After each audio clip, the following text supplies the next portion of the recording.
Fighting does not make you a hero. What if I promise to be careful? Just a shield then. Diana. No sharp edges. Be careful of mankind, Diana.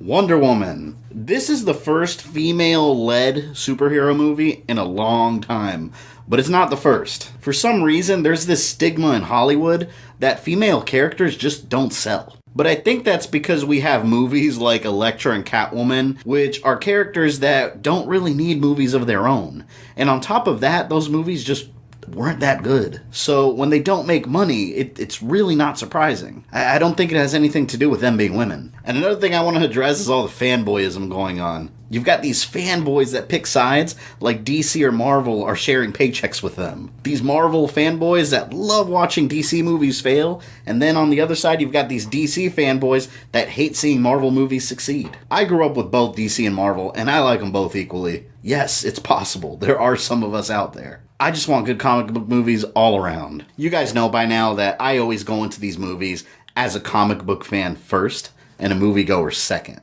And Wonder Woman is one of those big, larger-than-life characters that everybody recognizes. So this movie had to be good. It needed to be. So how was it? This review is going to be spoiler-free, by the way. Wonder Woman was awesome. And by awesome, I mean it's easily the best DC Comics movie. By far. And comparing it to the high bar set by Marvel Studios, it's right up there with their best. I went into this movie without any preconceived opinion. I actually didn't think it was going to do well at all. Wonder Woman is every bit as iconic as Superman and Batman, and she deserves to have her own successful franchise, and DC absolutely delivered. What made this movie truly great was how the main character was represented, and this is something I feel that previous attempts failed at. Superman is supposed to be the shining beacon of hope for all mankind that every hero looks up to. I hate talking about Batman vs. Superman, but I do need to go back to it to explain what I mean. They turned Superman into a victim, and possibly something to fear.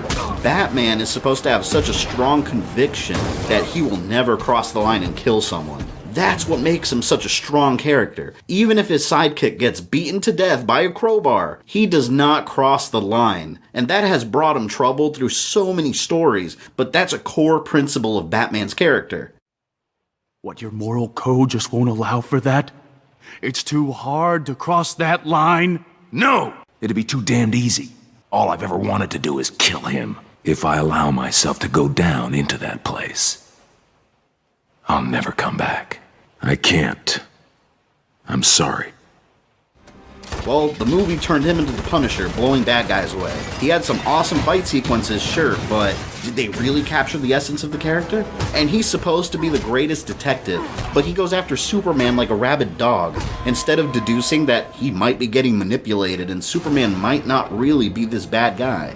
Wonder Woman does the opposite. In the movie, she represents everything a hero is supposed to be. She rushes into danger with no regard for her own life, and her main focus is to protect people that can't protect themselves. And the movie makes that crystal clear. Gal Gadot perfectly plays this fierce Wonder Woman that comes off as genuinely distraught when she sees innocent people being hurt that she couldn't protect. She's this perfect definition of a hero in this DC universe, and when she really unleashes, it made me believe that this woman can take on Superman in a hand-to-hand fight. Her scenes were really cool when she showed up in Batman vs. Superman, but she felt very thrown into that movie. You couldn't really judge her fully as Wonder Woman just yet. It was just enough to pique your interest. This movie completely fleshes out her character, and I wish this would have been released before Batman vs. Superman. It would have generated way more excitement when she showed up. The story itself focuses on her origin, and it's definitely inspired more by the New 52 version of Wonder Woman, which is one of the better depictions of the character. It's essentially a fish-out-of-water story where she's introduced to our world for the first time, and it's a period piece taking place during World War I, which I found was an interesting backdrop because that's not a setting we see a lot in comics. The first time she did appear in comic books, it was 1941 during World War II, so she was going around punching Nazis. That would have been cool to see, but I suspect they chose World War I to avoid any comparisons to Captain America, although it did remind me of that movie in some parts. If you want to know what Wonder Woman is like, just take Captain America, insert a female Thor, add a little bit darker tone, and you've got the Wonder Woman movie. And that is by no means a bad thing. It works extremely well for the story they're trying to tell. As far as acting goes, there really wasn't any bad acting in the movie. Everybody played their parts extremely well. One major problem that I always had with previous DC movies was them trying to stick so close to realism.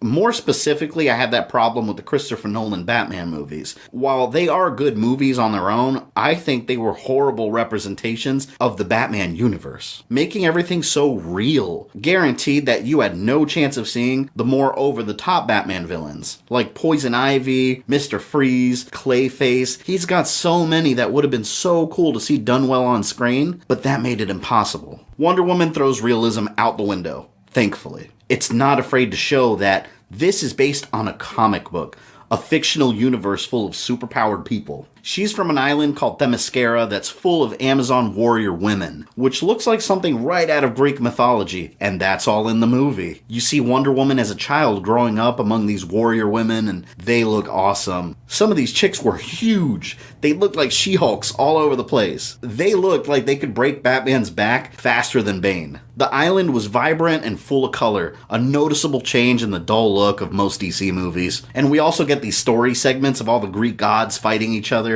and it looks like these moving paintings. It looked amazing. It looked like something right out of God of War. And another really enjoyable part of the story was Chris Pine as Steve Trevor. I have to say, Chris Pine is one of my favorite actors. That for some reason, every role he's in, he's always really entertaining. He plays this American World War I spy that discovers Themyscira and the Amazons, and the dynamic between him and Wonder Woman was great. When he first lands on the island, it's really a fish out of water story for him, where he's just confused about this mythical world he finds himself in, and then the movie flips the script and brings Wonder Woman into our world, so she's confused about how the world of man works. And these situations create some genuinely funny moments that flowed very naturally with the story. And I thought it was a really funny coincidence, too, that, again, no spoilers, but Steve does have a scene in the movie that's something right out of Captain America. But going even further than that, they're both Steves, and they're both Chris's. But seeing Wonder Woman travel around with Steve during these horrific scenes in World War I, you really see her character grow from this naive stranger that thinks she could fix the world with a couple of punches to this graceful warrior that starts understanding that the outside world is much more complicated. And the movie also does play with some deeper themes, exploring if there's outside forces that cause us to be violent creatures, or are we just naturally prone to destroying each other. The overall story was very well done, with the beginning and a satisfying conclusion that's not spoiled in any trailers. I have such a problem with movie trailers nowadays, to the point where I actively try to avoid them. Most movie trailers today spoil entire movies, but I was shocked to find that some of the best moments in Wonder Woman haven't been in any trailers. Well done. That's how you do movie trailers. As far as the villains go, I don't want to talk too much about them because there are a lot of surprises involving the villains, so anything I say is really going to go into spoiler territory. But I will say that Dr. Poison looks super cool. She's all disfigured, so she wears this face mask that covers her, and she's always cooking up new poisons to use on troops in the battlefield. She's been a Wonder Woman villain since the 1940s, so she's been around for a long time. It's nice to see her make the jump to the big screen too. She doesn't have much character development in the movie, but she was visually a cool villain, and she came off as a creepy loner. I enjoyed her. A lot of the shots and the camera work in the movie looked really good. And one of my favorites, you see this Amazon warrior jumping really high, and she does this like twist in slow motion and just launches 3 arrows at a time. It was glorious. My only nitpick about the movie, which didn't really affect my enjoyment of the movie at all, it's just a little thing that I picked up on, was some of the CG. Some of the CG was real obvious, with people looking almost like rubber people. Especially the scenes when Wonder Woman's like crashing through a building or moving real fast. You could tell it's a computer image. It just doesn't look real. But I don't think this is the problem with the movie. I think that's more of a problem with modern Hollywood movies in general. Some shots are extremely difficult with practical effects, so CG is the way to go. But you can tell when it's CG. You can always tell. Other than that, there's really nothing else I can complain about when it comes to this movie. Patty Jenkins directed Wonder Woman, and she really showed her talent handling a huge, well-known character. DC, you need to give her more projects to work on. Wonder Woman is the example that they need to follow from here on out. If DC can continue making comic book movies at the same level of quality that Wonder Woman was, I think they're going to be just fine. If they do mess up Green Lantern, though, I will go postal. Wonder Woman, go watch it for sure. I usually don't go to movies twice because I hate paying for the same movie 2 times.